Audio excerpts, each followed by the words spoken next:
ये चौंकाने वाली खबर हो सकती है कि क्या कांग्रेस की भारत जोड़ो यात्रा के साथ आमंत्रित किया गया है मोहन भागवत को। तंज के लहजे में हो, इशारों इशारे में हो, जो भी हो, लेकिन मोहन भागवत का नाम जैसे ही भारत जोड़ो यात्रा के साथ जुड़ता है या कोई भी खबर उनसे जुड़ी हुई आती है तो ये चौंकाने वाली लाजमी तौर पर होती है। पहले कांग्रेस की भारत जोड़ो यात्रा को समझ लेना चाहिए। 22 सितंबर की सुबह कोच्चि के परम्बयम जुमा मस्जिद से शुरू हुई थी। इस दौरान राहुल गांधी ने बच्चों से लेकर बुजुर्गों तक सबसे मुलाकात की, उनसे बातचीत की, लेकिन किसी को भी अंदाजा नहीं था कि आरएसएस चीफ मोहन भागवत भी कुछ समय बाद नई दिल्ली की एक मस्जिद पहुंच जाएंगे। ये कनेक्शन बहुत ही नज़दीक का कनेक्शन दिखाई देता है। और उसके बाद में भारत जोड़ो यात्रा में क्यों बुलाया गया मोहन भागवत को, किसने किस अंदाज में बुलाया गया, ये सभी जानना चाहते हैं। इस रिपोर्ट में हम आपको बताएंगे कि कैसे भारत जोड़ो यात्रा में मोहन भागवत को अब शामिल करने या उन्हें आमंत्रित करने के प्रयास भी किए गए हैं। बेशक जैसा मैंने पहले ही कहा, तंज के लहजे में क्यों ना हो। मुस्लिम समुदाय तक अपनी पहुंच को आगे बढ़ाते हुए आरएसएस प्रमुख मोहन भागवत ने अपने मस्जिद और मदरसा दौरे से सभी को हैरान कर दिया। उन्होंने दिल्ली के कस्तूरबा गांधी मार्ग पर स्थित मस्जिद का दौरा किया और इसके बाद आजादपुर में मदरसा तजाविदुल कुरान का दौरा भी किया। इस दौरान उनकी ऑल इंडिया मुस्लिम इमाम ऑर्गेनाइजेशन के चीफ इमाम उर अहमद इलियासी से मुलाकात हुई।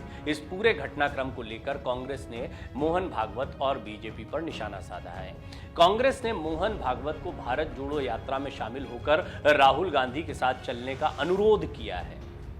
कांग्रेस ने दावा किया है कि आरएसएस प्रमुख मोहन भागवत की अखिल भारतीय इमाम संगठन के प्रमुख के साथ बैठक पार्टी की भारत जोड़ो यात्रा का असर है।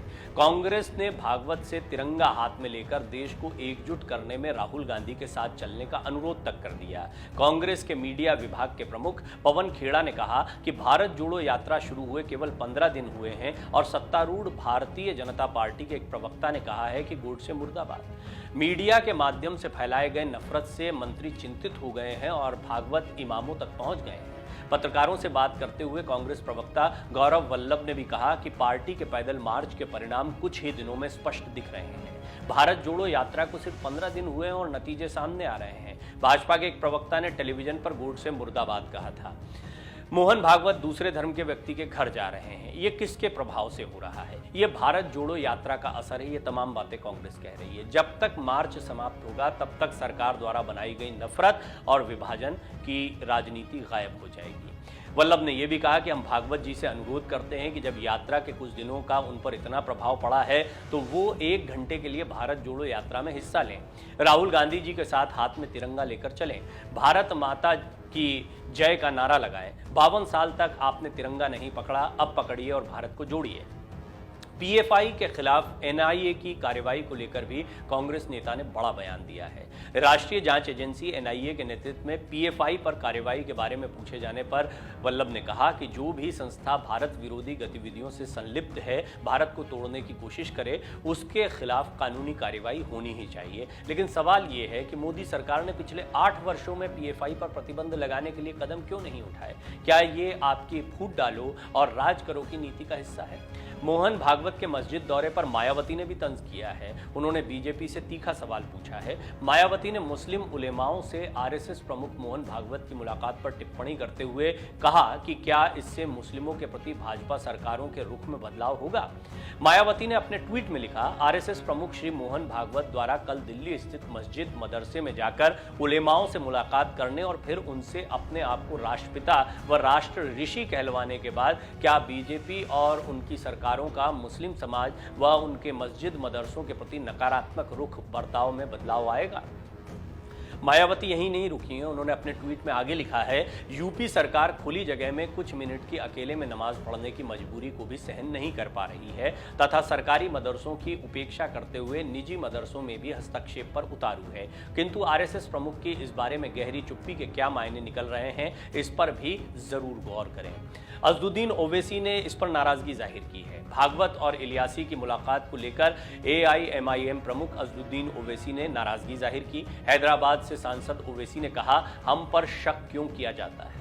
जो लोग मिलकर आए हैं उनसे पूछिए कि क्या बात करके आए हैं। आरएसएस की विचारधारा पूरी दुनिया जानती है और आप जाकर उनसे मिलते हैं। ओवैसी ने तल्ख लहजे में कहा कि ये जो मुस्लिम समुदाय में कथित पढ़ा लिखा तबका है, जो वो करेंगे वो सच है, और हम जो अपनी लड़ाई राजनीतिक हक के लिए और मौलिक अधिकार के लिए लड़ते हैं तो हम बुरे हो जाते हैं। उन्होंने आगे कहा, ये जो तबका है जो खुद को ज्ञानी समझता है, उन्हें हकीकत से कोई ताल्लुक नहीं है। जमीन पर क्या हो रहा है उन्हें मालूम नहीं है। आराम से जिंदगी गुजार रहे हैं और आप आरएसएस प्रमुख से मिलते हैं। ये आपका लोकतांत्रिक अधिकार है, मैं सवाल नहीं उठा रहा, लेकिन फिर आपका भी अधिकार नहीं है मुझसे सवाल करने का। ये सारी बातें ओवैसी कह रहे हैं।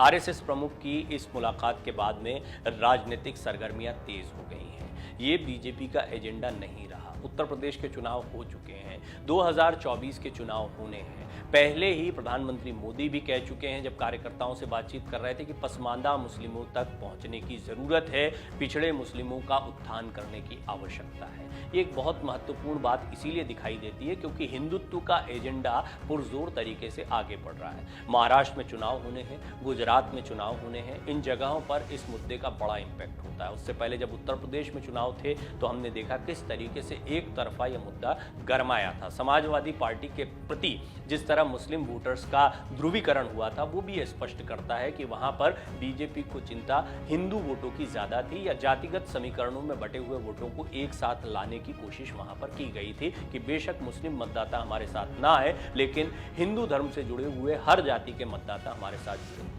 एक अलग किस्म की राजनीति देखने को मिलती है। लेकिन आरएसएस चीफ मोहन भागवत ने 22 सितंबर को मध्य दिल्ली के कस्तूरबा गांधी मार्ग की एक मस्जिद में जाकर नए सवाल खड़े कर दिए हैं। इसके बाद उत्तरी दिल्ली के आज़ादपुर में मदरसा ताजविदुल कुरान का दौरा उन्होंने किया और ऑल इंडिया इमाम ऑर्गेनाइजेशन के प्रमुख के साथ चर्चा की। इमाम संगठन के प्रमुख ने दोनों की मुलाकात के बाद भागवत को राष्ट्रपिता तक कहा। उनके साथ गए आरएसएस के एक पदाधिकारी ने बताया कि भागवत का मदरसे का ये पहला दौरा था। इस पूरे घटनाक्रम को लेकर अब विपक्षी दल बीजेपी सरकार और आरएसएस प्रमुख को घेरने में लगे हुए हैं। टाइमिंग बड़ी इंपॉर्टेंट है। इस समय भारत जोड़ो यात्रा निकल रही है और उसमें नफरत को तोड़ना है, भारत को जोड़ना है, इस तरह के स्लोगन्स चल रहे हैं। और राहुल गांधी भी लगातार ये बात पुरजोर तरीके से कह रहे हैं कि देश को जोड़ने की ज़रूरत है, नफरत की राजनीति को ख़त्म करने की ज़रूरत है। और ऐसे समय पर मोहन भागवत का जब दौरा मस्जिद या मदरसों में होता है तो इससे सियासी सरगर्मियाँ तेज़ होना बहुत लाजमी दिखाई पड़ता है। पिछले दिनों मोहन भागवत से दिल्ली के पूर्व उपराज्यपाल नजीब जंग, पूर्व चुनाव आयुक्त एसवाई कुरैशी, अलीगढ़ मुस्लिम विश्वविद्यालय के पूर्व कुलपति लेफ्टिनेंट जनरल जमीरुद्दीन शाह और कारोबारी सईद शेरवानी ने भी मुलाकात की थी। संघ केवल मुस्लिमों को नहीं, ईसाई और सिख अल्पसंख्यकों को भी अपने करीब लाने में लगा हुआ है। संघ का मानना है कि सबके पूर्वज एक थे, भले ही उनके पंथ और पूजा पद्धति अलग अलग हो। कांग्रेस ने राहुल गांधी के नेतृत्व में भारत जोड़ो यात्रा की शुरुआत की है। 5 महीनों तक की इस यात्रा में कांग्रेस नेता 12 राज्यों का भ्रमण करते हुए कन्याकुमारी से कश्मीर तक की यात्रा कर रहे हैं। कांग्रेस की इस यात्रा का मकसद सिर्फ भाजपा को चुनौती देना नहीं, खुद का अस्तित्व बचाना भी है। इसके अलावा विपक्षी दलों में खुद को साबित करने की चुनौती भी है। इस सब के बीच में कांग्रेस ने भारत जोड़ो यात्रा का इम्पैक्ट इसे बताना शुरू कर दिया है। कांग्रेस का ये कहना है कि मोहन भागवत इसलिए मस्जिदों और मदरसों में जा रहे हैं क्योंकि भारत जोड़ो यात्रा का एक सकारात्मक परिणाम सामने देखने को मिल रहा है, इसका असर हो रहा है। इस तरह की मुलाकातें, इस तरह के दौरे इस बात को स्पष्ट करते हैं। इससे आगे बढ़कर कांग्रेस ने अनुरोध किया है कि मोहन भागवत को राहुल गांधी के साथ तिरंगा लेकर भारत जोड़ो यात्रा में चलना चाहिए, उन्हें इस यात्रा का समर्थन करना चाहिए। डाउनलोड करें अमर उजाला ऐप और पाएं खबरें लगातार।